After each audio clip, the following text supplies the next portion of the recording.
നമസ്കാരം, പ്രവാസി മലയാളിയിലേക്ക് സ്വാഗതം.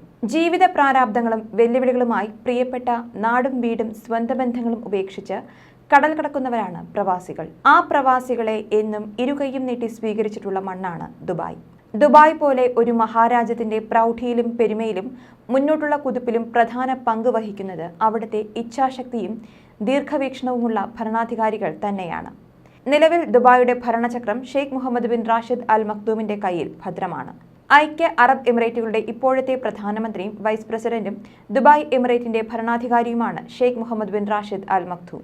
ഒരുപാട് സ്വപ്നങ്ങളും കെട്ടിപ്പെറുക്കി തന്റെ രാജ്യത്തെത്തുന്ന എല്ലാവരെയും സ്വന്തം പ്രജകളായി കരുതുന്ന അദ്ദേഹം പ്രവാസികൾക്കും ദൈവമാണ്.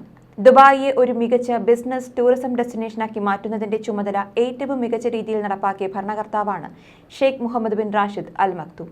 1958 മുതൽ 32 വർഷം ദുബായ് ഭരിച്ച ഷെയ്ഖ് റാഷിദ് അൽ മക്തൂമിന്റെ 4 ആൺമക്കളിൽ മൂന്നാമനായിരുന്നു അദ്ദേഹം.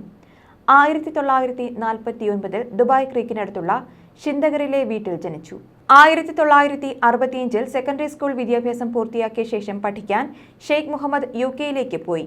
ഹാംഷെയറിലെ ആൾഡർഷോട്ടിലുള്ള ബ്രിട്ടീഷ് ആർമിയുടെ മോൺസ് ഓഫീസർ കേഡറ്റ് സ്കൂളിലെ 6 മാസത്തെ പരിശീലനത്തിലും മക്തൂം പങ്കെടുത്തു. 1968 ദുബായിലേക്ക് മടങ്ങിയെത്തി. 1990 ഹൃദയാഘാതത്തെ തുടർന്ന് പിതാവ് മരിച്ചു. തുടർന്ന് മൂത്ത സഹോദരനും 5 വർഷത്തിനു ശേഷം ഷെയ്ഖ് മക്തൂമും ദുബായിലെ കിരീടാവകാശികളായി. എമിറേറ്റിന്റെ ദൈനംദിന പ്രവർത്തനത്തിന്റെ ഭൂരിഭാഗവും അദ്ദേഹത്തിന് കൈമാറി. 2006 മക്തൂം ദുബായ് ഭരണാധികാരിയും UAE വൈസ് പ്രസിഡന്റും പ്രധാനമന്ത്രിയുമായി. അദ്ദേഹത്തിന്റെ നേതൃത്വത്തിൽ ദുബായിയുടെ വികസനം അതിവേഗം മുന്നോട്ടു പോയി. സമ്പദ് വ്യവസ്ഥയെ വൈവിധ്യവൽക്കരിച്ച് അന്താരാഷ്ട്ര വ്യാപാര സാമ്പത്തിക കേന്ദ്രമായും വിനോദസഞ്ചാര കേന്ദ്രമായും ദുബായിയെ മാറ്റുന്നതിനുള്ള പിതാവിന്റെ പദ്ധതിയിൽ പ്രധാന പങ്ക് മക്തൂമിനുണ്ട്. ഇന്നും ദുബായിയുടെ മൊത്ത ആഭ്യന്തര ഉൽപാദനത്തിന്റെ 95% എണ്ണ അടിസ്ഥാനമാക്കിയുള്ളതല്ല. ഇതിൽ 20% ടൂറിസം സംഭാവന ചെയ്യുന്നുണ്ട്. 2008 എമിറേറ്റ് ലോകത്തിലെ ഏറ്റവും ഉയരം കൂടിയ കെട്ടിടമായ ബുർജ് ഖലീഫ, പിന്നാലെ ദുബായ് മാൾ, ദുബായ് മെട്രോ എന്നിവയും വികസനത്തിന് ആക്കം കൂട്ടിയെത്തി. ഇതിനെല്ലാം ചുക്കാൻ പിടിച്ച പിന്നിൽ മക്തൂമും ഉണ്ടായിരുന്നു. മക്തൂമിന്റെ കുതിരസവാരി പ്രേമവും ലോക പ്രശസ്തമാണ്. ലോകത്തിലെ ഏറ്റവും വലിയ കുതിരസവാരി ടീമായ ഗോ ഡോൾഫിനും മക്തൂമാണ് തുടക്കമിട്ടത്. റോയൽ അസ്കോട്ട് പോലുള്ള പ്രധാന കുതിരസവാരി പരിപാടികളിൽ ഷെയ്ഖ് മുഹമ്മദ് ഇടയ്ക്കിടെ പങ്കെടുക്കാറുണ്ട്. അദ്ദേഹത്തിന്റെ ആദ്യ ഭാര്യയായ Sheikha Hind bin Maktoum bin ജുമ അൽ മക്തൂമിനെ അദ്ദേഹം 1979 വിവാഹം ചെയ്തത്. തുടർന്ന് 2004 ഏപ്രിൽ 10 ജോർദാനിലെ അന്തരിച്ച രാജാവായ ഹുസൈന്റെ മകളും അബ്ദുള്ള രണ്ടാമൻ രാജാവിന്റെ അർദ്ധ സഹോദരിയുമായ രാജകുമാരി ഹയ ബിൻ അൽ ഹുസൈനെയാണ് മക്തൂം ജീവിത പങ്കാളിയാക്കിയത്. ഈ ദമ്പതികൾക്ക് അൽ ജലീല, സായിദ് എന്നീ 2 കുട്ടികളുമുണ്ടായിരുന്നു.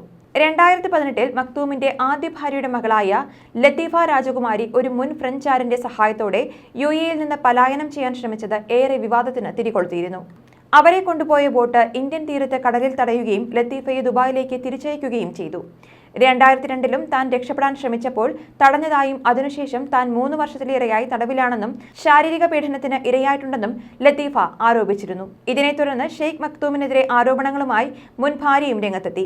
തന്റെ മക്കളെ അനധികൃതമായി പിതാവ് തടഞ്ഞുവച്ചിരിക്കുന്നുവെന്നായിരുന്നു മുൻ ഭാര്യയുടെ ആരോപണം. സ്വകാര്യ ജീവിതം മാറ്റി നിർത്തിയാൽ രാജ്യം കണ്ട ഏറ്റവും മികച്ച ഭരണാധികാരി തന്നെയാണ് അദ്ദേഹം.